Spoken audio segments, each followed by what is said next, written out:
levez le voile sur les mystères de l'invisible et du mieux-être et chaque lundi à 9h10, retrouvez l'émission qui prend soin de vous.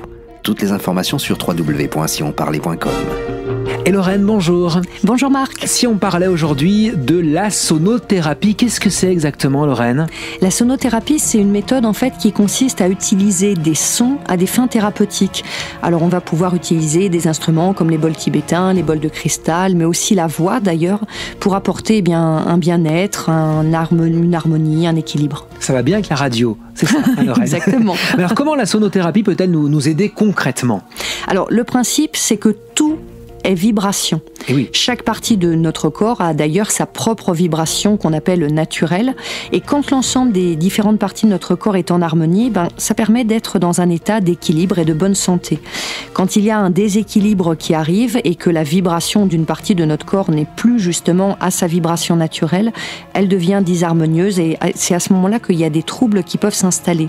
Alors le soin en sonothérapie va consister à ramener l'harmonie dans ces zones de déséquilibre. Les sons qui vont être produits vont venir en fait influencer la zone qui est défectueuse jusqu'à la ramener à sa fréquence naturelle de bonne santé. Alors est-ce une méthode valable pour tout le monde et pour tout type de maux ? Oui, tout à fait Marc. La thérapie par le son s'adresse vraiment à tout le monde, petit et grand. Elle va être une aide dans la guérison de troubles physiques, mentaux ou encore émotionnels. Et je ne sais pas si vous savez, mais il y a notamment de très bons résultats obtenus avec des enfants qui sont en situation par exemple de polyhandicap. Non, je ne savais pas. Alors comment peut-on recevoir les bienfaits du son ? Alors en tant que praticienne, FM. Déjà, ça fait toujours du bien. Oui. Et puis également, en tant que praticienne, j'utilise pour ma part les sons en séance individuelle. Alors pendant une séance, la personne s'allonge, habillée, et en fonction de ses besoins, je vais sélectionner plusieurs instruments dont je vais jouer en me plaçant à plusieurs endroits de son corps.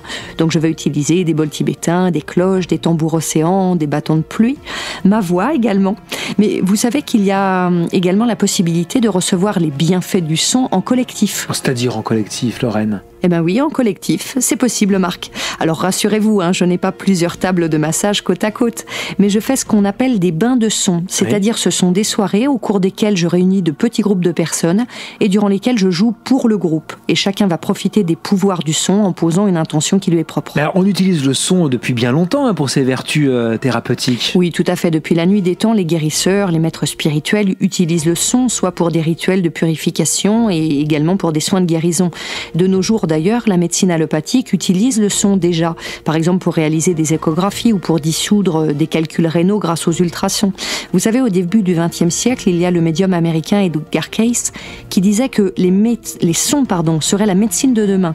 Alors, ce ne sera peut-être pas la médecine de demain, mais une des médecines, en tout cas, ça c'est certain. Chaque lundi à 9h10, découvrez les clés de votre mieux-être avec Lorraine Baldassara. Toutes les informations et les podcasts sur www.sionparlait.com.